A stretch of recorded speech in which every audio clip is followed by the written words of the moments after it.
Distancing maintain করে দাঁড়ানো খানিকটা। আর আজকের যে সাংবাদিক সম্মেলন, আমরা তার জন্য আপনাদের সামনে এসেছি যে 5 রাজ্যে নির্বাচনের ফল ঘোষণা হলো। এই নির্বাচনী যে রেজাল্ট এসছে তাতে আমাদের পার্শ্ববর্তী রাজ্য আসামে আবারও ভারতীয় জনতা পার্টি এবং এনডিএ সরকার প্রতিষ্ঠিত হতে চলছে।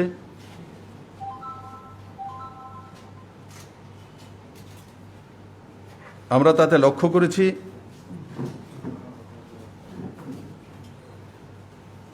যে শুধু ভারতীয় জনতা পার্টি এবং এনডিএ সরকারই নয়,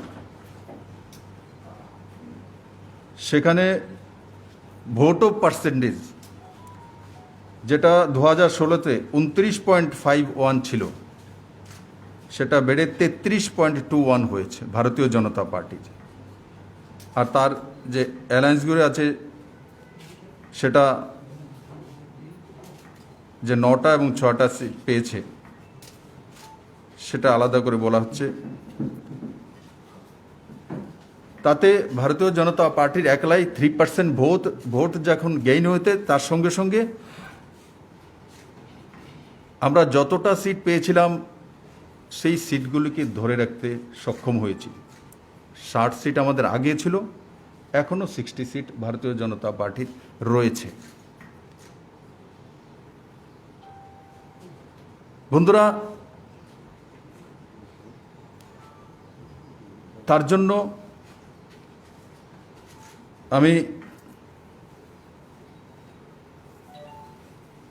কেন্দ্রীয় নেতৃত্ব, আমাদের রাষ্ট্রীয় অধ্যক্ষ শ্রী জেপি নাড্ডাজি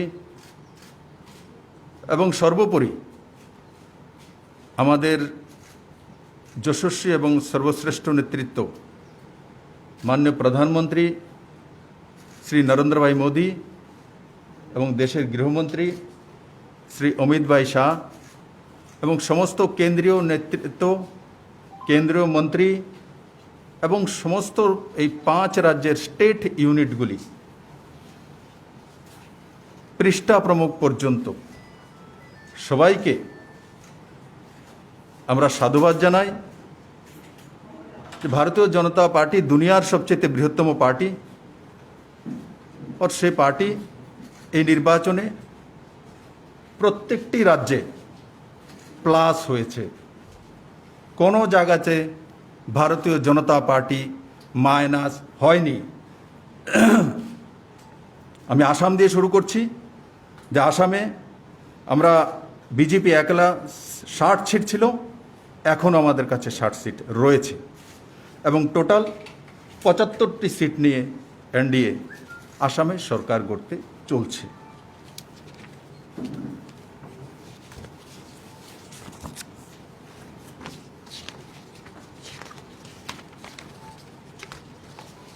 দ্বিতীয় কেরালাতে আমরা আমাদের যে ভোট পার্সেন্টেজ 11.30, 2016-তে সেটা 10.53, মানে 0.77% আমরা গেইন করেছি। আসামে সরকার হচ্ছে, কেরালাতে আমাদের ভোট অফ পার্সেন্টেজ বেড়েছে।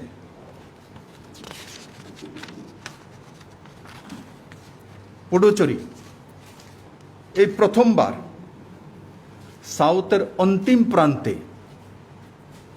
এনডিএ তার মূল যে সাথী ভারতীয় জনতা পার্টি তার সরকার হতে চলছে। সেখানে আমরা সংখ্যাগরিষ্ঠতা পেয়েছি। ভারতীয় জনতা পার্টি প্রথমবার 0 থেকে 6 সিট এনেছে এবং আমাদের অ্যালায়েন্স যে রয়েছে অল ইন্ডিয়া এনআর কংগ্রেস, 10 সিট পেয়েছে। যদি ভোট অফ পার্সেন্টেজে দেখি তো ভারতীয় জনতা পার্টি 13.6666% ভোট পেয়েছে, যেটা কি 2016-তে 0%, কোনো ভোট আমাদের ছিল না, আমাদের কোনো ভোট ছিল না। আর এই সিটগুলি আমরা যখন এনডিএতে অ্যালায়েন্সে দাঁড়াই তখন সবগুলো সিটে 30টা সিটের মধ্যে ভারতীয় জনতা পার্টি প্রার্থী দেওয়া হয় না।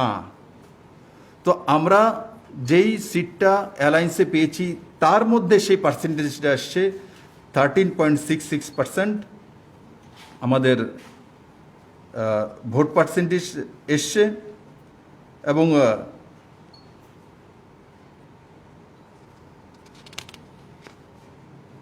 2016-তে হ্যাঁ সিট আমাদের শূন্য ছিল, কিন্তু আমরা ভোট পেয়েছিলাম 2.41%। পটিচুরিতে 2.41% ভোট আমরা পেয়েছিলাম, সেটা থেকে 13.66% হয়েছে, 11.25% আমাদের গেইন হয়েছে। এবং সেখানে ভারতীয় জনতা পার্টি মানে এনডিএর সরকার প্রতিষ্ঠিত হতে চলছে। তামিলনাড়ুতে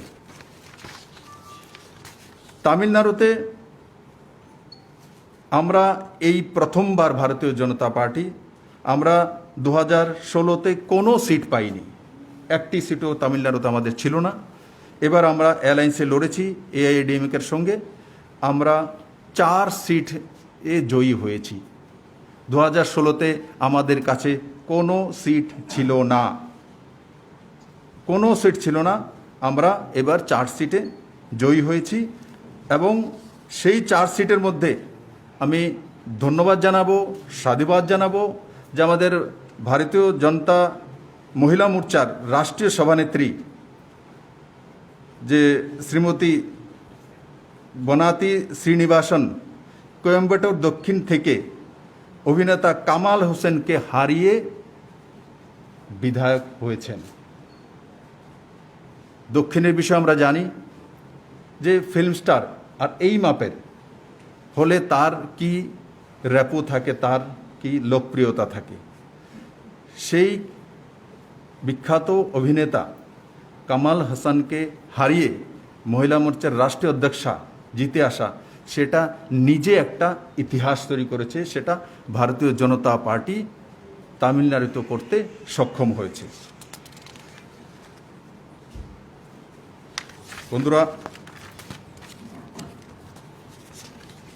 এবার আসবো ওয়েস্ট বেঙ্গল। বাংলাতে আমরা 77টি সিট পেয়েছি। 2016-তে আমাদের কাছে 3 সিট ছিল, 3 থেকে 77 সিটে গিয়েছি। আমাদের 2016-তে ভোট অফ পার্সেন্টেজ 10.16% ছিল, এটা বেড়ে 38.13% হয়েছে। এই বাংলাতে প্রথমবার আফটার ইন্ডিপেন্ডেন্স 1947 পর যে বিধানসভায় সিপিএম কংগ্রেস শূন্য হয়ে গেছে, সিপিএম কংগ্রেস শূন্য হয়ে গেছে। আমরা 3 থেকে 77-এ পৌঁছেছি। আর আমরা জনতার রায়ে পশ্চিম বাংলাতে আমরা অপোজিশনে, মেইন অপোজিশনে আমরা এসেছি। মেইন অপোজিশন কি বাকি তো 2টা সিট পেয়েছে, কি দল পেয়েছে সেটা সেই বিষয়ে আপনারা অবগত আছেন। সিপিএম, বামফ্রন্ট বা কংগ্রেসের কাছে কোনো সিট নেই। ভারতীয় জনতা পার্টি 3 থেকে 77 হয়েছে। আর তার সঙ্গে সঙ্গে আমি শুভেন্দু অধিকারীকেও সাধুবাদ জানাবো, ধন্যবাদ জানাবো যে উনি নন্দীগ্রামের সিট জিততে সক্ষম হয়েছেন। এবং তার সঙ্গে সঙ্গে সিপিএমের যে ভোট পার্সেন্টেজ 2016-তে বামফ্রন্টের 23.69% ছিল। কত পার্সেন্ট ছিল? 23.69%। আর এবার কত হয়েছে ইলেকশনে? 4.93%। আর কংগ্রেস, যেটা 2016-তে 12.25% ছিল, সেটা কমে এবার হয়েছে 2.93%। মানে বামফ্রন্টের ভোট কমেছে 18.76%। একদিকে তৃণমূল কংগ্রেসের নেতৃত্বে জনাদেশ এসছে, আমরা তার জন্য সাধুবাদ জানিয়েছি। আমাদেরকে বাংলার মানুষ অপোজিশনে বসানোর সিদ্ধান্ত করেছে, আমরা তাকেও সাধুবাদ জানিয়েছি। কিন্তু আজকে বাংলার অবস্থা কি? আসামেও ইলেকশন হয়েছে, আসামেও আমাদের সরকার ছিল। কই, আসামে তো আমাদের পার্শ্ববর্তী রাজ্য, এই পর্যন্ত বাড়ি ভাঙচুর, লুটপাট, মহিলার উপর অত্যাচার, খুন, তার কোনো ঘটনা নেই। পুডুচেরিতে আমাদের প্রথমবারের মতো সরকার হয়েছে, সেখানেও কোনো খবর নেই। কিন্তু আজকে পশ্চিমবঙ্গের অবস্থা কি, বাংলার অবস্থা কি? এই পর্যন্ত 6-এর উপরে আমাদের কার্যকর্তাদেরকে মার্ডার করা হয়েছে, নির্মমভাবে হত্যা করা হয়েছে, পার্টি অফিস জ্বালিয়ে দেওয়া হচ্ছে, বাড়িঘর ভাঙচুর করা হচ্ছে, মহিলাদের উপর অত্যাচার করা হচ্ছে। আমরা কম শক্তি নেই বাংলাতে। আমি বাংলার সমস্ত কার্যকর্তাদেরকে সাধুবাদ জানাই। আপনারা লড়েছেন, মানুষ যা রায় দিয়েছে আমরা স্বাগত জানিয়েছি। তৃণমূল পার্টির যে সুপ্রিমো, ওনার দায়িত্ব যে ডেমোক্রেসিকে রক্ষা করা। 2018-তেও আমরা 25 বছর পর ত্রিপুরাতে বামফ্রন্টকে সরিয়ে এখানে মানুষ জনরায়ে ভারতীয় জনতা পার্টি আইপিএফটি সরকার তৈরি করেছে। আপনারা সাক্ষী, আপনারা সাক্ষী। ত্রিপুরাতে এই ধরনের মার্ডার, এই ধরনের পলিটিক্যাল ভায়োলেন্স হয়নি। না হলে আমার প্রেস কনফারেন্সে আপনি আমাকে বলুন যে 2018 রেজাল্ট আসার পরে কি কি হয়েছে। রেজাল্ট আসার পরে একটা জুলুস বেরোতেই পারে, রং খেলা খেলতেই পারে, ইক্কা দুক্কা ঘটনা ভুলক্রম হতে পারে। তার জন্য প্ল্যান করে মার্ডার করা সমস্ত কার্যকর্তাদেরকে আমরা ধিক্কার জানাই, তার প্রতিবাদ জানাই। এবং তার সঙ্গে সঙ্গে একদিকে যেমন বাংলার মানুষ তৃণমূলকে জয়ী করেছে, সংখ্যাগরিষ্ঠ দল বানিয়েছে, কিন্তু সেটাও আমাদের মনে রাখতে হবে তৃণমূল কংগ্রেসের যে সুপ্রিমো, ওনাকে মানুষ রায় দেয়নি, ওনাকে জেতায়নি, ওনাকে জয়ী করেননি। আমরা তো মেনে নিয়েছি বিরোধী দলে বসবো, যে ইলেকশন জেতেনি তার নৈতিকতার প্রশ্ন রয়েছে। ভারতীয় জনতা পার্টি কোনোভাবে তা বরদাস্ত করবে না। আজকে আমাদের রাষ্ট্রীয় অধ্যক্ষ জেপি নাড্ডাজি বাংলাতে পৌঁছে গেছেন। আমরা সমস্ত কার্যকর্তাদের পাশে থাকব এবং সারা ভারতবর্ষ জুড়ে ভারতীয় জনতা পার্টির এক একটি কার্যকর্তা, আমরা পশ্চিমবাংলার বা বাংলার কার্যকর্তার পাশে আমরা রয়েছি এবং তাদের সঙ্গে থাকব। আমি আপনাদের মাধ্যমে এই যে নির্মমভাবে পশ্চিমবাংলাতে ভারতীয় জনতা পার্টির কার্যকর্তাদের উপর, আপামর জনসাধারণের উপর পৈশাচিক যে আক্রমণ, তার জন্য আমি আবারও নিন্দা করছি এবং তৃণমূল কংগ্রেসের সুপ্রিমোর সরাসরি উচিত তার জন্য এসে আপিল করা, এই পর্যন্ত আমি ওনার কিছু আপিল দেখেছি ঘুরিয়ে ফিরিয়ে। উনি করে নিয়েছেন, এ করে নিয়েছে। আপনার দায়িত্ব, আপনি এড়িয়ে যেতে পারবেন না। আগে নিজ দায়িত্বটা বুঝুন। ইলেকশন হয়ে গেছে, রাজনীতিতে জিত হার হয়, কিন্তু ভারতীয় জনতা পার্টি কোনোভাবেই প্রত্যেকটি প্রদেশে, এই 5 রাজ্যে যে ইলেকশন হয়েছে, মাননীয় রাষ্ট্রীয় অধ্যক্ষ জেপি নাড্ডাজির নেতৃত্বে और আমাদের যশস্বী প্রধানমন্ত্রী এবং গৃহমন্ত্রী, এই 2 মহান নেতৃত্বের মাধ্যমে আমরা ইলেকশনগুলি লড়েছি এবং সমস্ত জায়গাতে আমরা ভারতীয় জনতা পার্টিকে প্লাস করেছি। আর এই ইলেকশনের ইতিহাস, একদিকে যেমন আসামে বিজেপি রিপিট, বাংলাতে তৃণমূল এসছে, তার সঙ্গে সঙ্গে বাংলাতে নন্দীগ্রামে মমতা ব্যানার্জি হেরেছে। এটাও বাংলার মানুষই করেছে, এটা অন্য জায়গার মানুষ করেনি। সেটাও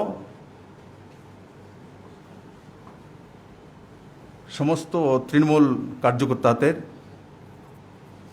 নৈতিকভাবে ভাবা উচিত।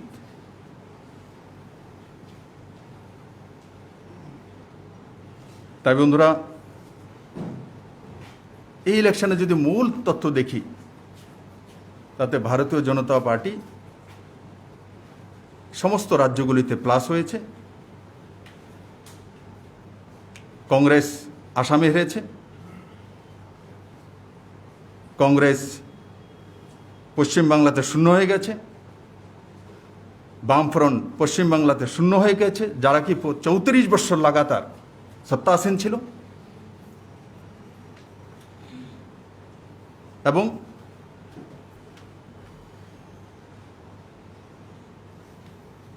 পুডুচেরিতে কংগ্রেস হেরে গেছে। তো কুল মিলিয়ে যদি 5 রাজ্যের চিত্র দেখি, তো আমি এখান থেকে আমার সমস্ত ত্রিপুরা রাজ্যের ভারতীয় জনতা পার্টির কার্যকর্তা, নির্বাচিত প্রতিনিধি, তাদেরকে আহ্বান করব এই কোভিডের স্থিতির মধ্যে মানুষের পাশে দাঁড়ানোর জন্য, গভর্নমেন্টের যে বিধিনিষেধগুলো সেগুলো পালন করার জন্য, আর পুরো জোশের সঙ্গে পার্টির সংগঠন এবং সরকারি কাজগুলোকে মানুষের কাছে পৌঁছে দেওয়া এবং বাংলাতে যেটা হচ্ছে তার প্রতিবাদ আমরা সারা ভারতবর্ষ গড়ে তুলব, তার ধিক্কার জানাই।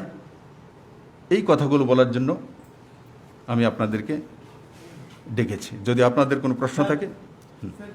পশ্চিমবঙ্গে যে উত্তরগ্রামে নিয়ে গিয়েছিল যে প্রচারটা বিজেপি, একটা মানে সবাই একটা বলছিল যে এবার বিজেপি ক্ষমতায় আসবে, বিজেপির তরফ থেকে বলা হয়েছিল এবার 200 পাক। কিন্তু এই যে ব্যাপারটা এখন যেটা করতে পারবো না, সেই কারণটা কি কিছুটা বেরিয়েছে? দেখুন, বিজেপি, আপনি নিজেই বলছেন যে বিজেপি বলেছে 200 পার, ওর হাইপ এমন হয়েছে, সবাই বলছিল বিজেপি জিতবে, কেউ তো বলছিল না বিজেপি হারবে, কেউ কিন্তু বলছিল না, সাংবাদিক বন্ধুরাও বলছিল না। এখন জনতার রায় সর্বোপরি। এই ইলেকশনে একটা জিনিস আমাদের সামনে স্পষ্ট হয়ে এসেছে যে সিপিএম আর কংগ্রেস শূন্য হয়ে গেছে ওখানে। দেশ স্বাধীনতার পর এই প্রথমবার 34 বছর একটা দল জিরো হয়ে গেছে, সেটারও একটা এফেক্ট রয়েছে। আর ভারতীয় জনতা পার্টির যেই হাইপ বিষয় বলছেন, সেই হাইপ, তার জন্যই প্রথমেই বলেছি, হাইপটা বোঝা যায় যে 10% থেকে বেড়ে 38% গিয়েছে। 10%-এ 38%। আমরা অন্য কারোর সঙ্গে তুলনা করব না। বাংলাতে যারাই রাজনীতি করছে, যেই পার্টিগুলি রয়েছে, আজকে যে পার্টি সত্তাতে এসছে, সে পার্টির যে উত্থান কিভাবে কত পার্সেন্টেজ থেকে কত কিভাবে উঠেছে সেটাও আপনারা যদি দেখেন, আমাদের যে উত্থান সেটা হচ্ছে কম সময়ের মধ্যে সবচেয়ে বড় উত্থান। কিন্তু আমরা সবাই আশা করেছিলাম যে বাংলাতে সরকার হবে, সেটা জনতার রায় হয়নি। জনতা আমাদেরকে রায় দিয়েছে অপোজিশনে বসার জন্য, আমরা বসবো এবং হেলদি অপোজিশনের ভূমিকা পালন করে বাংলার উন্নয়নে মাননীয় প্রধানমন্ত্রীর হাত ধরে আমরা আমাদের আমাদের নেতৃত্বের যে যশস্বী ক্ষমতা রয়েছে সে অনুসারে কাজ করব। স্যার, দুটো প্রশ্ন স্যার। প্রথমটা বাংলায়। পশ্চিমবঙ্গে বিজেপির এই বলা যেতে পারে যে উত্থান বিধানসভা নির্বাচনে, এবং আপনারা প্রধান বিরোধী দল বলেন, সঙ্গে বাম কংগ্রেসের এই ফলাফল 2023 निर्वाचन आगे राज्य बीजेपी के कतटा उज्जीवित करছে। और दूसरा सवाल सर, नंदीग्राम से ममता बनर्जी चुनाव हार चुकी है, लेकिन कल वो मुख्यमंत्री पश्चिम बंगाल के मुख्यमंत्री के पद पे शपथ लेंगे, इसके बारे में आप? देखिए, इसमें एक बात मैं आपको बोलता हूँ, नंदीग्राम से आप हारे हैं, जनता ने आपको राय नहीं दी। मैं होता, मेरे साथ भी हमारे डिप्टी सीएम है, दोनों एमपी है और हमारे अध्यक्ष जी है। मैं आप लोग रिकॉर्ड करके रखिए, मैं व्यक्तिगत रूप से होता, मुझे बोलता इलेक्शन हारने के बाद पार्टी, तो मैं पार्टी के सामने विषय रखता जब मैं नहीं बांध सकता हूँ। लोगों ने मुझे राय नहीं दी कि मैं इलेक्शन लड़ चुका हूँ, मुझे अभी अभी जनता ने मना किया है। मैं होता तो वो बोलता और पार्टी के सामने रखता, उसके बाद पार्टी के निर्णय। और मैं वही बात दूसरे के लिए भी मैं ऐसा ही आशा करता हूं। तो नैतिक, आपने इलेक्शन नहीं लड़ा, आपके नेतृत्व में इलेक्शन लड़े, कोई दिक्कत नहीं, ऐसा होता है। आप इलेक्शन लड़े हो और आपको हरा दिया गया जनता द्वारा डेमोक्रेटिक तरीके से, आप अभी बोलते हो वहां षड्यंत्र हुआ, तो आप जब हारे तो षड्यंत्र हो गया। आपने तो इतना सीट लेके जीते, तो वो क्या षड्यंत्र करके जीता है? तो इस बात को देशवासी को सोचना चाहिए, जो नैतिकता राजनीति में रहना चाहिए। अभी अभी आपको हराया है, अभी अभी, अब नहीं हारते एक विषय है, इलेक्शन नहीं लड़ते कोई विषय नहीं। ऐसा बहुत सीएम बने हैं, 2011 में भी ममता दीदी ने इलेक्शन लड़े हैं तो उन्होंने कोई खड़ा नहीं हुई थी, उन्होंने नेतृत्व लीडरशिप दिया था, तो किसी ने ही सवाल नहीं उठाया। तो आज ये सवाल उठता है, जो आपको राय नहीं दी पब्लिक ने, अभी अभी हराया। तो इस विषय में मैं भारतीय जनता पार्टी में हूं, मैं अपने पार्टी के बारे में बात कर सकता हूं, उनका अलग पार्टी है, किंतु नैतिक स्तर पर क्या होना चाहिए ऐसा मुझे एहसास है। পশ্চিমবঙ্গে যে বিজেপির এত দারুণ ফল, প্রধান বিরোধী দল হিসেবে এবং বাম কংগ্রেসের একেবারে কোনো আসন না পাওয়া, 2023 ত্রিপুরা বিধানসভা নির্বাচনের আগে রাজ্য বিজেপিকে কতটা উজ্জীবিত করবে? দেখুন, রাজ্য বিজেপি ত্রিপুরাতে পৃষ্ঠা প্রমুখ থেকে নিয়ে প্রদেশ স্তর পর্যন্ত পার্টি। আমি গর্ব করি এখানে বসে, বিজেপির মতো অর্গানাইজ সংগঠন ত্রিপুরাতে কোনো পার্টি নেই। আগরতলাতে বসে প্রেস কনফারেন্স করে নেওয়া, টেলিফোনে কথা বলে নেওয়া, এতে পার্টি দাঁড়ায় না। আর কমিউনিস্টরা ক্যাডার বেস্ট পার্টি, কিন্তু 2018 ইলেকশনে তাদের ক্যাডার বেস্টের কী হয়েছে পুরো দুনিয়া দেখেছে। আর আজকে পুরো দেশের মধ্যে কেরালাতে কি হয়েছে না হয়েছে আপনারা সবাই জানেন। কমিউনিস্টরা রাজনীতিতে শূন্য হয়ে গেছে, এখানেও এডিসি ইলেকশন হয়েছে, কমিউনিস্ট শূন্য হয়ে গেছে, কংগ্রেস শূন্য হয়ে গেছে, পশ্চিমবাংলাতে শূন্য হয়ে গেছে। তো কমিউনিস্টের কোনো অস্তিত্বই নেই, শুধু তাদের কিছু ক্যাডার আছে, এরা আছে, জনতার সঙ্গে তাদের কোনো সম্পর্ক নেই। জনতাকে ত্রিপুরা থেকে খেপিয়ে তোলা, এই হচ্ছে তাদের একটা মানসিকতা, কিন্তু এর বাইরে আর কোনো কিছুই নেই। ভারতীয় জনতা পার্টি ত্রিপুরাতে সর্ববৃহৎ সাংগঠনিক শক্তি, এবং আমি আশা করি আমাদের সমস্ত কার্যকর্তারা 2018-তে যে জোশ নিয়ে তার আগে 2015 থেকে কাজ করা শুরু করেছিল, সে দুগুণা জোশ নিয়ে 2023-এ আমরা জনতার কাছে যাব। আর এখনও 2023 অনেক দূরে রয়েছে। আগে মানুষের যে কাজের দায়িত্ব আমাদেরকে দিয়েছেন, সেই কাজগুলো করা আমাদের মৌলিক দায়িত্ব, সেই কাজগুলোকে আমরা ব্যবস্থিতভাবে ট্রান্সপারেন্সির সঙ্গে এই প্রথমবার ত্রিপুরাতে মানুষ ট্রান্সপারেন্সি দেখেছে, ডেমোক্রেসি দেখেছে।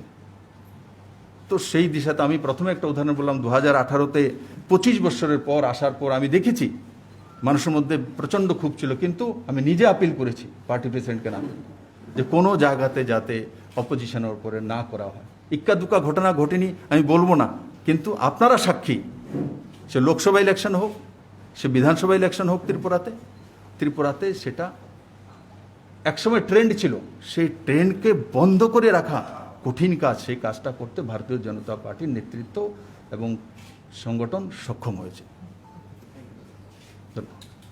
স্যার, আপনি এডিসি নির্বাচনের কথা বললেন। এডিসি নির্বাচনে বিজেপির যে প্রধান শরিক দল আইপিএফটি, তার পারফরমেন্স খুবই খারাপ ছিল। তো বিজেপির তরফ থেকে এই ব্যাপারে আইপিএফটির সাথে কোনো আলোচনা হয়েছে? দেখুন, সেই বিষয়ে নিশ্চিত আমাদের অ্যালায়েন্স তাদের সঙ্গে আলোচনা হয়েছে। ওনারা তার বিষয়ে পর্যবেক্ষণও করছেন, কেন হয়েছেন। প্রত্যেক পার্টির একটা সিস্টেম হয়, তার দল আছে, নিয়ম আছে, ডিসিপ্লিন আছে, সেটা তাদের দায়িত্ব। আমাদের তরফ থেকে যেটা বলার, ডায়লগ করা, সেটা আমরা নিশ্চিত করেছি। এতদিন বসে থাকা যায় না। আর এডিসিতে বিজেপি স্ট্রাইক রেট আপনারা দেখেছেন যে আমরা যে 11টা সিটে আমরা যে একলা লড়েছি, 11টা সিটের মধ্যে বিজেপি স্ট্রাইক রেট 82%। অ্যাসেম্বলিতে আমাদের 62%-এর কাছাকাছি ছিল 2018-তে। আর যে 14টা সিটেই ধরি আমরা, এই যে বন্ধুত্বপূর্ণ লড়াই হয়েছে, তার মধ্যে দিয়ে ধরি 72% স্ট্রাইক রেট আছে। তো তার জন্য কি বলে স্যার, আপনি কি স্যাটিসফাইড বিজেপি হতেই পারে না। বিজেপি দুনিয়ার সবচেয়ে বৃহত্তর দল। এই পার্টির সভাপতি জেপি নাড্ডাজি প্রখর সংগঠক, এই পার্টির নেতৃত্ব মাননীয় প্রধানমন্ত্রী নরেন্দ্র ভাই মোদী। তো তার জন্য বিজেপির কার্যকর্তাদের উপর আমাদের পুরো সম্পূর্ণ ভরসা রয়েছে এবং বিজেপির কার্যকর্তাটা সেটা করেও দেখিয়েছে।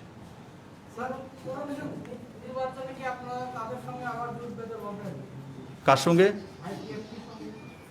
এটা এত তাড়াতাড়ি কীভাবে বলবো? আইপিএফটি এখন আমাদের সঙ্গে সাথী রয়েছেন। বিজেপির একটা ইতিহাস রয়েছে, বিজেপি কখনো তার পার্টনারকে ছাড়ে না। এটা বিজেপির ইতিহাস রয়েছে, আমাদের কাছে এনডিএ রয়েছে, আমরা কাউকে ছাড়ি না। যদি কেউ আমাদেরকে ছেড়ে চলে যায়, তবুও আমরা তাদের প্রতি ডায়লগ করি। কিন্তু তারপরে কেউ যে ছেড়ে চলে যায়, তো কিচ্ছু তো করার নেই। শিবসেনা আমাদেরকে ছেড়ে চলে গেছে, আমরা শিবসেনাকে বের করিনি। তার জন্য একটা সিঙ্গেল উদাহরণ দিলাম। ভারতীয় জনতা পার্টি প্লাসে বিশ্বাস করে, আর সেটা নির্বাচনে ফলও দেখা যায় যে আমরা যখন প্লাসে বিশ্বাস করি, প্রত্যেকটি নির্বাচন যখন হয়, এবারের নির্বাচনও আমাদেরকে প্রত্যেকটি রাজ্যে প্লাস করেছে। এটা হচ্ছে এই নির্বাচনের সবচেয়ে বড় বিষয়। পশ্চিমবঙ্গে যে সন্ত্রাসটা চলছে, সেটা প্রতিহত করার জন্য আপনারা কোনো পদক্ষেপ নিচ্ছেন কি, বা কোনো আন্দোলন কর্মসূচি? নিশ্চিত আমাদের কেন্দ্রীয় নেতৃত্ব সিদ্ধান্ত করেছে যে আমরা কাল থেকে 2 দিন সমস্ত ভারতবর্ষে প্রত্যেকটি মণ্ডলের মধ্যে মিনিমাম 20 জন, কোভিডের নিয়ম আছে, আমরা প্লে কার্ড নিয়ে তার যে অত্যাচার বাংলাতে কার্যকর্তাদের মার্ডার করাচ্ছে, নির্মমভাবে মহিলাদের উপর অত্যাচার করছে, তার বিরোধ পুরো ভারতবর্ষব্যাপী ভারতীয় জনতা পার্টি 2 দিন যাবৎ সংগঠিত করবে, তার ধিক্কার জানাবে। আর সঙ্গে সঙ্গে আমরা ত্রিপুরা রাজ্যে কালকে, মানে আগামীকাল 5 তারিখ সন্ধ্যা 7টায়, আগামীকাল 5 তারিখ সন্ধ্যা 7টায় ত্রিপুরা রাজ্যের প্রত্যেকটি কার্যকর্তা কোভিড বিধি মেনে 5টি ছোট মোমবাতি নিজের বাড়ির সামনে জ্বালাবে। কি কারণে জ্বালাবে?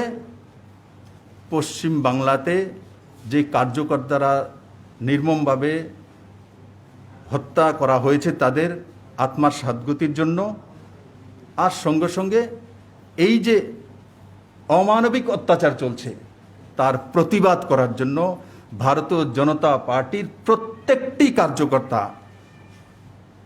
সমস্ত এমএলএ, সমস্ত মন্ত্রী, সমস্ত নির্বাচিত প্রতিনিধি, পৃষ্ঠা প্রমুখ থেকে নিয়ে নিজ নিজ বাড়িতে কোভিড বিধি মেনে সন্ধ্যা 7টায় 5টি ছোট মোমবাতি জ্বালিয়ে তার প্রতিবাদ করা এবং আমাদের যে কার্যকর্তাদেরকে সেখানে নির্মমভাবে হত্যা করা হয়েছে তার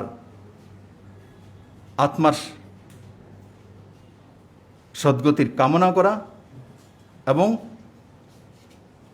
সঙ্গে সঙ্গে বাংলাতে যে অত্যাচার হচ্ছে তার নিন্দা করা, এই 3-4 বিন্দুর উপরে সেটা আমরা ত্রিপুরাতে করব। স্যার, আমার একটা স্যার, 2000 question ছিল। স্যার সামনেই স্যার আপনার 2023 বিধানসভা নির্বাচন। এই মুহূর্তে আপনারা আইপিএফটির সঙ্গে অ্যালায়েন্স করে 2018-তে আপনারা জয়ী হয়েছেন। কি ধরনের আপনাদের ভবিষ্যৎ পরিকল্পনা রয়েছে? 2023 সালের নির্বাচনে কি আপনারা আইপিএফটির সঙ্গে সেরকম অ্যালায়েন্স করেই কাজ করবেন? দেখুন, আমি একবার বলেছি রাজীব, আমি একবার বলেছি যে আমরা কোনোদিন সাথী ছাড়ি না, ক্লিয়ার কাট বলেছি। আর 2023-এ ইলেকশন এখনো অনেক দূর রয়েছে, দূর প্রান্ত। এই যে কম সময়ে সিদ্ধান্ত করে নেয়, ওয়েস্ট বেঙ্গলে কী হয়েছে তার জন্য এখানে চিন্তা ভাবনা, রাজনীতি যেভাবে হয় না, রাজনীতি পুতুল খেলা না, যে এই ঘর থেকে নিয়ে ওখানে নিয়ে আমার পুতুলটা নিয়ে ওর সঙ্গে কাপড় পরিয়ে বসিয়ে দিলাম, এইসে রাজনীতি নিয়ে হতা।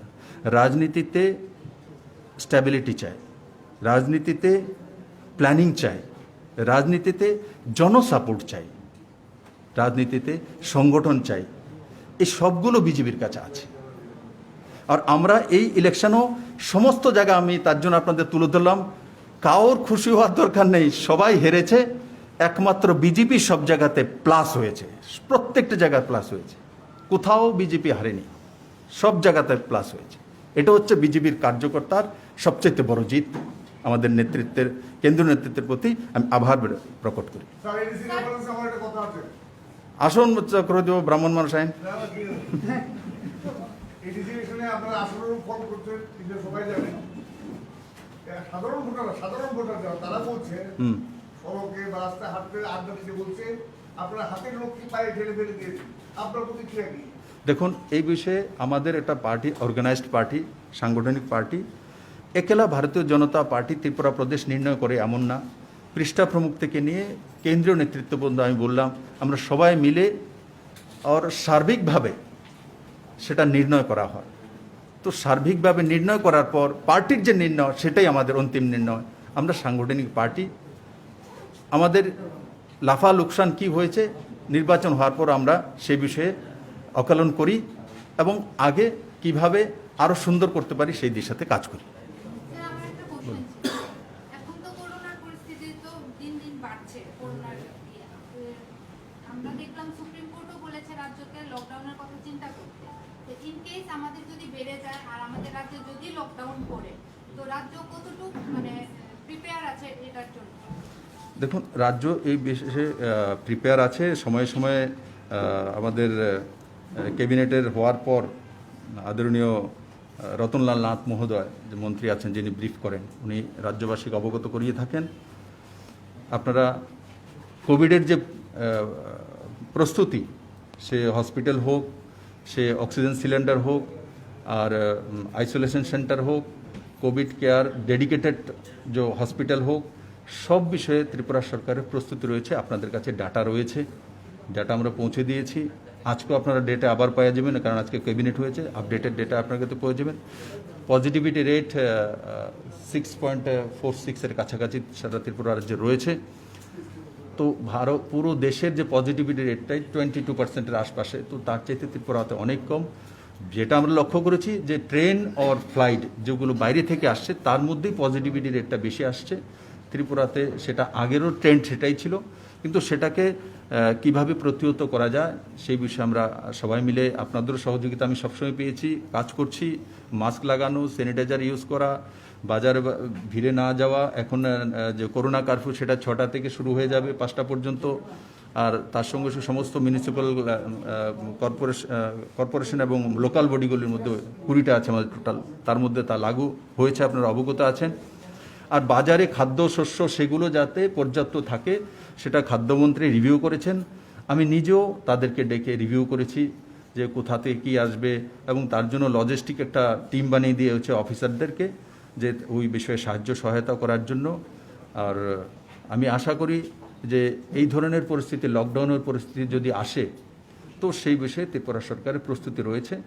আর এমনিতেও আমরা এখন 50% গভর্নমেন্ট এমপ্লয়িকে, যারা নন গ্যাজেটেড অফিসার, তাদেরকে অফিসে না আসার জন্য বলে দেওয়া হয়েছে, তাদের রুটিন ওয়াইজ আসার জন্য।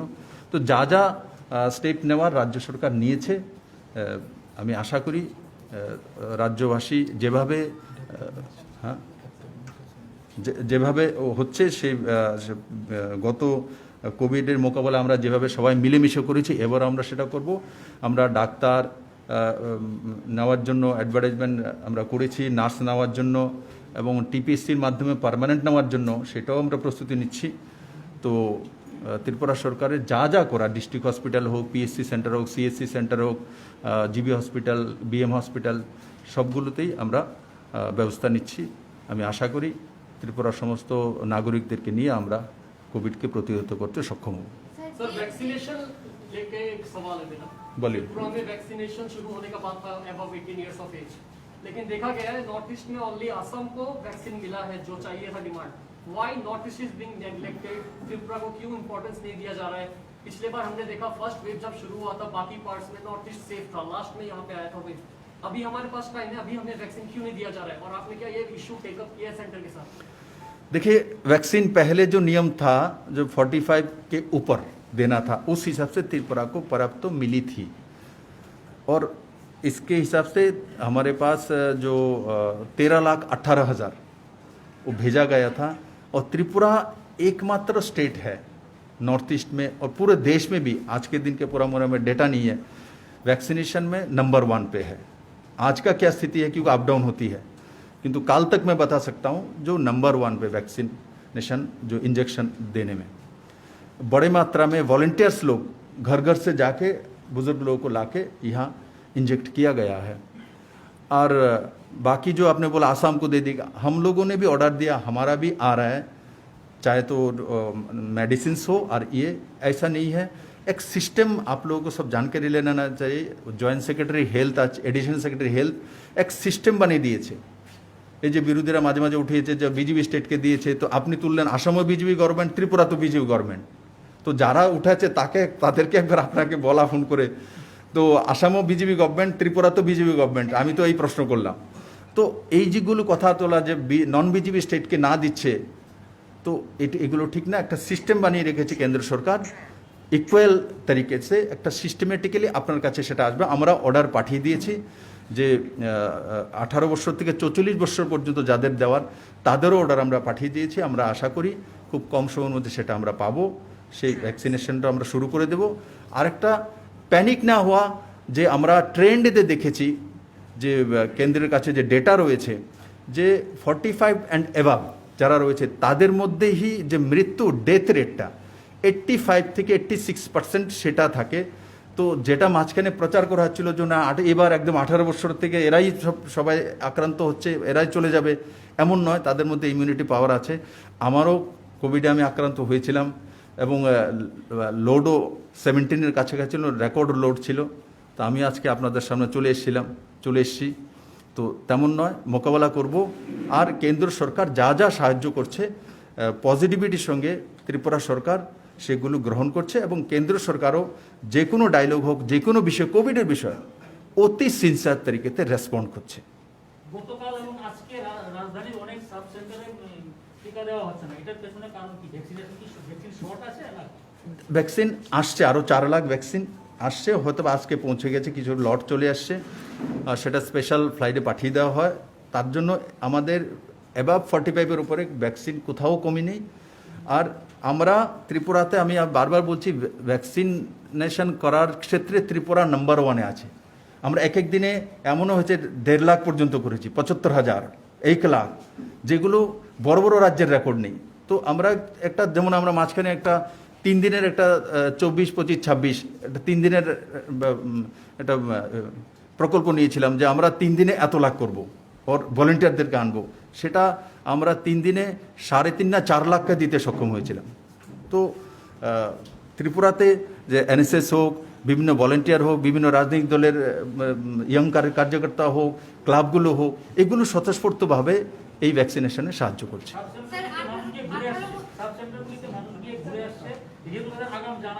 নেই সাব সেন্টারগুলোতে, দেখুন এত সব কিছু, সাব সেন্টারগুলোর মধ্যে এমনও হচ্ছে 1 তারিখের পর থেকে 1 মে থেকে 18 বছরের উপরে এরা সাব সেন্টারে গেলে এদেরকে দেওয়া হবে না। তার জন্য আমি একবার আপিল করেছিলাম, আমি বলেছিলাম যে স্টেপ বাই স্টেপ হবে।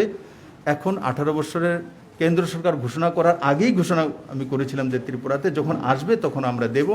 এখন ভয় পাওয়ার কোনো কারণ নেই। আগে আমরা 45 অ্যান্ড অ্যাবাভকে বাঁচাই। চল। স্যার 18 বছরের যে ভ্যাকসিনটা এটা 1 তারিখ থেকে দেওয়ার কথা ছিল, তো সেটা কবে নাগাদ আসতে পারে বা কবে থেকে আমাদের ত্রিপুরাতে চালু হতে পারে? আর মাই সিস্টার, আমি এক্ষুনি বলেছি এটা। আরেকটা বলছেন যে নাইট কারফিউ বাড়ার সাথে সাথে ভোজ্য তেল বা অন্য অন্য জিনিসপত্রের দামও বাড়ছে, এটার জন্য গভর্নমেন্ট কি স্টেপ নিতে পারে বা নেওয়ার কথা চিন্তা ভাবনা করছে? এইটাও আমি বলেছি, আপনি বলেছেন এটা রিভিউ চলছে। রিভিউ চলেছে এবং ফুড মিনিস্টার কথা বলেছে, আমি নিজেও কথা বলেছি কালকে। তো আমরা কথা বলে ডায়লগ করে কিভাবে এটা মেনটেন করা যায়। কেন ওয়াগান যখন চলে, মনে করুন সর্ষের তেল কোথা থেকে আসে ত্রিপুরাতে? আপনি জানেন কি কোথা থেকে আসে? কোথা থেকে আসে ও জানা দরকার। রাজস্থান থেকে আসে। তো রাজস্থান থেকে ত্রিপুরা সর্ষের তেলটা 90% আসে।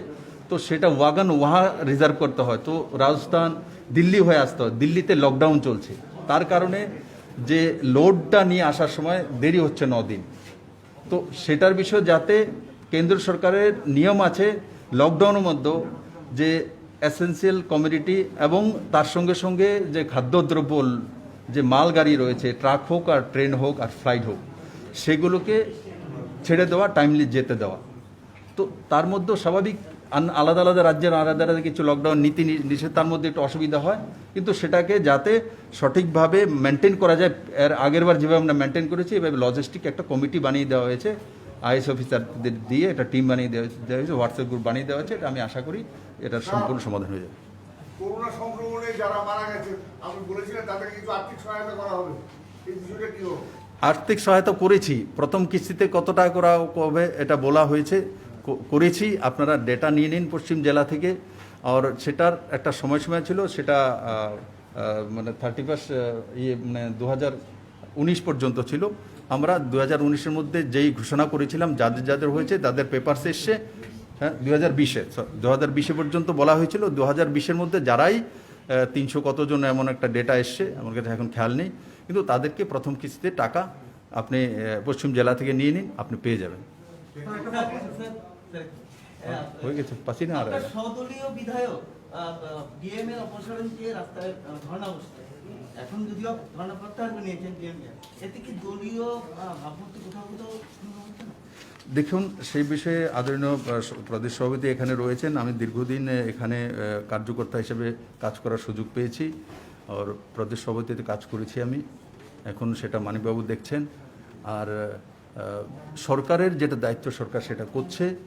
আর আপনারা অবগত আছেন যে ডিএম নিজেই রিজাইন দিয়ে দিয়েছেন এবং হাইকোর্টও সেটা মামলা একটা বিষয় চলছে। হাইকোর্টের যে নির্দেশিকাটা সেটাও আপনারা দেখে, হাইকোর্ট রাজ্য সরকার কোথাও কাঠগড়াত্ব দাঁড়া করায়নি। হাইকোর্ট জানতে চেয়েছে সে বিষয়, এবং যে বিষয়গুলি জানতে চেয়েছে ততদিন পর্যন্ত যাতে পশ্চিমে সেই আমাদের পুরনো ডিএম না থাকেন, তার আগেই সরকার অপসারণ হয়ে গেছে, উনি নিজেই রিজাইন দিয়ে দিয়েছেন।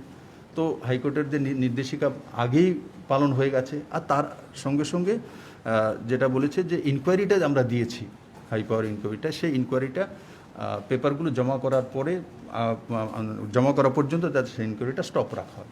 তো আমরা সেটা করছি। তো এগুলো আমি যেটা বললাম, এগুলো দেখো সরকার একটা গভর্নেন্স আর দল দুইটা আলাদা বিষয়। আর সমস্ত আমার দলের হোক আর অন্য দলের হোক, গভর্নেন্স বিষয়ে নির্বাচিত প্রতিনিধিদের ধ্যান রাখা উচিত, বোঝা উচিত, এবং সেই হিসাবে নিজেকে জনতার সামনে প্রস্তুত করা উচিত।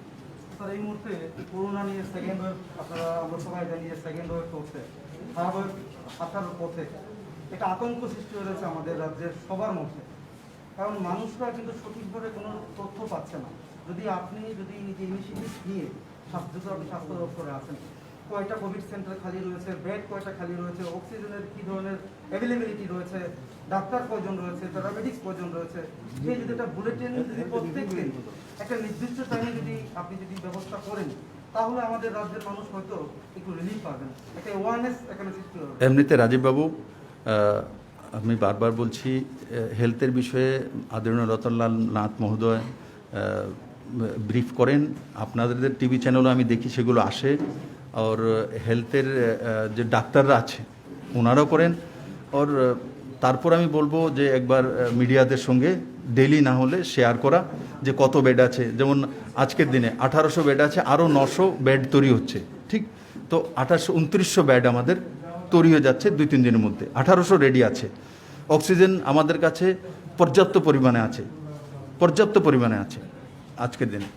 রেনভেসি ট্যাবলেট আমাদের কাছে ইঞ্জেকশন যেটা রয়েছে, আর বাকি mask, sanitiser, triple layer mask, N95, PPE kit, এই সবগুলো আমাদের কাছে পর্যাপ্ত রয়েছে। তার আগের বার তার জন্য বারবার আমাদেরকে বলতে হতো, তার আগের বার যে মাস্কটা আমি পরে যাচ্ছি সেই মাস্কটা কি জিনিস কেউ জানতো না, কিভাবে তৈরি হবে। আমরা গামছা দিয়ে, কেউ চাদর দিয়ে করছি, মাস্ক বানানোর জন্য নেই। একটা মাস্ক তৈরি করছে কাপড় দিয়ে, আমার 70 টাকা 75 টাকা খরচা করে বানাতে হয়েছে। আজকে সরকার নিজেই মাস্ক বিতরণ করছে, সেলফ হেল্প গ্রুপের মাধ্যমে বোনেরা, ভলেন্টিয়াররা নিজেরা বিতরণ করছে। তো মানে বিগত দিনে যেটা হয়েছে এবার সেই স্থিতি নেই। এবার আমরা, ওই সময় আমাদের কাছে ভেন্টিলেটার একটা ছিল, এখন আমাদের কাছে 98 ভেন্টিলেটার। আমাদের কাছে ওই সময় অক্সিজেন বেড সীমিত ছিল জিবি হসপিটালে, এখন জিবি হসপিটালও আছে অক্সিজেন বেড, এখন ধর্মনগরে আছে, কৈলাসহরে আছে, উদয়পুরে আছে। তো সেগুলো আমরা করে নিয়েছি। আমাদের যে RT-PCR টেস্ট শুধু জিবি হসপিটালে ছিল, এখন RT-PCR টেস্ট জীবিত হচ্ছে, ধর্মনগর হচ্ছে, এবং টুনেটের টেস্ট গোমতীতে হচ্ছে, TMC-তেও RT-PCR। তো এই যে ডেভেলপমেন্ট হয়েছে সেগুলো কারণে এবার সেগুলো বারবার মানুষের কাছে যাওয়ার প্রয়োজন নেই, কারণ এখন এই ইনফ্রাস্ট্রাকচারগুলো আমাদের কাছে এসে গেছে, হয়ে গেছে। তো তার জন্য ডেলি আমরা করি না, কারণ আমরা অলরেডি রেডি আছে। আগে মানুষের মধ্যে প্যানিক হয়ে গেছিলো অক্সিজেন আছে কিনা, তার মধ্যে প্যানিক হয়ে ভাই বেড পাবো কিনা, ICU আছে কিনা, ভেন্টিলেটর আছে কিনা, ট্রিপল লেয়ার মাস্ক আছে কিনা, PPE কিট আছে কিনা, স্যানিটাইজার আছে কিনা। আপনারা খেয়াল আছে যে স্যানিটাইজারের জন্য আমার নার্স বোনেরাও বলছিল কাজ করবো, স্যানিটাইজার নেই, PPE কিট নেই, কিন্তু আজকে সেটা ইস্যুই নেই। কারণ কি, ত্রিপুরা সরকার এই সময়ের মধ্যে সেগুলো পর্যাপ্ত করে নিয়েছে। আমি আপনাদের মাধ্যমে আবারও ত্রিপুরাবাসীকে নিবেদন করব যে আপনারা সুস্থ থাকুন, ভালো থাকুন, সাবধানে থাকুন। কেন্দ্র এবং রাজ্য সরকারের গাইডলাইনগুলো মিডিয়ার মাধ্যমে হোক, যেভাবেই আসুক সেগুলোকে গ্রহণ করুন। রাজ্য সরকারের কি কোনো পরিকল্পনা আছে হসপিটালগুলোতে সরকারি ভাবে অক্সিজেন প্ল্যান্ট করার? সব লেগে আজকে অক্সিজেন প্লান্ট আমরা আমাদের নতুন 2 দিন বা 3 দিনের মধ্যে TMC হসপিটালে একটি 60 বেডের অক্সিজেন প্লান্ট শুরু হয়ে যাবে। TMC-তে কোভিড কেয়ার সেন্টার করার জন্য 100 বেডের অক্সিজেন বেড সহকারে প্রস্তুতি চলছে। আদরণীয় মানিক, হ্যাঁ, 300 বেডের তৈরি প্রস্তুতি চলছে। আর সঙ্গে সঙ্গে হ্যাঁ 600 লিটারের যেটা অক্সিজেন প্লান্ট সেটা 2-3 দিনের মধ্যে চালু হয়ে যাবে। 60 বেডের এটা দেওয়া যেতে পারে। আর আমাদের এখানে যে অক্সিজেন প্লান্টগুলো রয়েছে বুর্জুং নগরে, সেগুলোর কাছে লিকুইড অক্সিজেন লিকুইডও রয়েছে, এবং হাওয়া থেকে যেটা তৈরি করা সেটাও পর্যাপ্ত আছে। হ্যাঁ, আর জিবিতে অক্সিজেন প্লান্ট 2 মাসের মধ্যে কমপ্লিট হয়ে যাবে, যেটা এয়ার থেকে নেওয়া হয়। আর মাননীয় প্রধানমন্ত্রী ঘোষণা করেছেন PM কেয়ার ফান্ড থেকে প্রতি ডিস্ট্রিক্টে অক্সিজেন প্লান্ট দেওয়া হবে। ত্রিপুরাও সেটা করা হবে, এবং খুমুলুঙে যে হসপিটাল রয়েছে, যেটা ADC হসপিটাল, সেটা তো ত্রিপুরা সরকার অক্সিজেন প্লান্ট তৈরি করে দেবে। আজকে তো সাংবাদিক সম্মেলনের বিষয় পশ্চিমবঙ্গের বিষয় বা ফলাফল বিষয়। এক্ষেত্রে পশ্চিমবঙ্গের ফলাফলের প্রভাব কি ত্রিপুরায় পড়বে কিনা, একেবারে আপনারা কি মনে করেন? কয়েকটি জায়গাতে বিজেপির কার্যকর্তারা থানায় এফআইআর করেছেন যে তাদের পার্টি অফিসের ব্যানার ছিঁড়ে নেওয়া হয়েছে, সাইনবোর্ড সরিয়ে নেওয়া হয়েছে, কখনো কোথাও জায়গায় সংঘর্ষের ঘটনা ঘটছে। মূলত এই বিষয়টি আপনি কিভাবে দেখেন? দেখুন, আমি সেটাই বলছি আপনাদের মাধ্যমে, ত্রিপুরার মাটি পাল্টে গেছে। ত্রিপুরার যে প্রতিহিংসা রাজনীতি সেটা পরিবর্তন হয়ে গেছে। তো ওই গাছে কাঁঠাল গুপে তেল, আমি বলি গাছে কাঁঠাল গুপে তেল। আগেও এমন নয় যে ওয়েস্টবেঙ্গলে এই প্রথমবার তৃণমূল কংগ্রেস এসছে, এই নিয়ে 3rd টাইম এসছে, তার আগেও ছিল। আপনাদের খেয়াল আছে মাননীয় প্রধানমন্ত্রীজি 2019-এর লোকসভা ইলেকশনে যখন ত্রিপুরাতে এসেছিলেন, উদয়পুরের গার্লস স্কুল ময়দানে উনি একটা কথা বলেছিলেন যে ত্রিপুরার মানুষ দূরদর্শী, ত্রিপুরার মানুষ বুদ্ধিমান, ত্রিপুরার মানুষের কাছে দ্বিতীয় অপশান এসছিল যে কমিউনিস্ট নয় তো কে, তৃণমূল। অপশান দেখানো হয়েছিল, হয়েছিল ত্রিপুরার মানুষ সেটা অ্যাকসেপ্ট করেনি। ত্রিপুরার মানুষ নরেন্দ্র ভাই মোদীর নেতৃত্বে বিজেপিকে অ্যাকসেপ্ট করেছে, আর তার কারণেই আজকে আপনাদের সামনে আমি দায়িত্ব নিয়ে কাজ করার সুযোগ পেয়েছি। আমার ক্যাবিনেটের সাথীরা রয়েছেন, এমএলএরা রয়েছেন, এমপিরা রয়েছেন। শুধু বিধানসভা আমরা জিতিনি, প্রত্যেকটি জায়গাতে আমাদের জিত হয়েছে, সেটা মানুষের কারণে হয়েছে। তো সেই কারণে আপনাদের মাধ্যমে আমি এই ধরনের কার্যকলাপ যারা করছে অতি উৎসাহিত আমি তাদেরকে বলবো যে এইগুলো না করার জন্য। আর কোনোভাবে ত্রিপুরাতে সন্ত্রাস আর এই ধরনের যারাই করবে যে কোনো পার্টি, তাদেরকে গভর্নমেন্ট কোনোভাবেই বরদাস্ত করবে না আর তাদেরকে ছাড়া হবে না। পশ্চিমবঙ্গের নির্বাচনী ইস্যুতে তথাগত রায়ের একটি টুইট ইতিমধ্যে বলা যায় দেশীয় রাজনীতিতে খুব আলোড়ন সৃষ্টি করেছে। তথাগত রায়ের সেই টুইটটি সম্পর্কে আপনাদের কি প্রতিক্রিয়া থাকছে?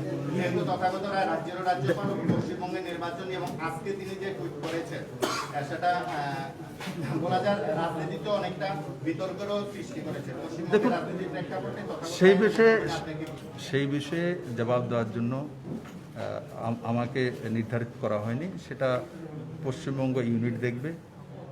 ত্রিপুরার বিষয়ে আপনি যেটা কোশ্চেন করেছেন আমি আপনাকে জবাব দিয়েছি। আর টুইট তথাগত রায় করেছে, আমি করিনি। তো যে টুইট করেছে তাকে জিজ্ঞাসা করা। আপনাকে এই সময় আমি বলবো না পশ্চিমবাংলাতে যাওয়ার জন্য, কারণ কোভিডের যে পরিস্থিতি, ত্রিপুরা অনেক ভালো রয়েছে স্থিতি, তার জন্য যখন ভালো হয়ে যাবে তো কলকাতায় গিয়ে তথাগত দাকে জিজ্ঞাসা করা। স্যার, আসামে বিজেপি গভর্নমেন্ট এসেছে এবং দেখা গেছে নাডা চেয়ারম্যান ভালো ফল করেছে।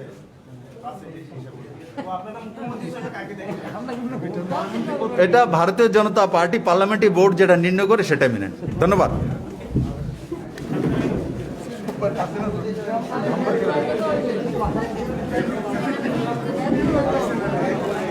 আরএফএল এর ত্রিপুরার একমাত্র শোরুম বেস্ট বাই। বেস্ট বাইয়ে আপনারা পাচ্ছেন নিত্য নতুন আধুনিক ঘর সাজানোর উপযোগী বিভিন্ন Regal furniture, RFL plastics, Italiano melamine, RFL gas stove, RFL toys, RFL bedding item comfy এবং আরএফএল স্যানিটারি আইটেমের বিভিন্ন সামগ্রী। আমাদের ঠিকানা রোনালসি road, near Joynagar bus stand, Agartala, Tripura.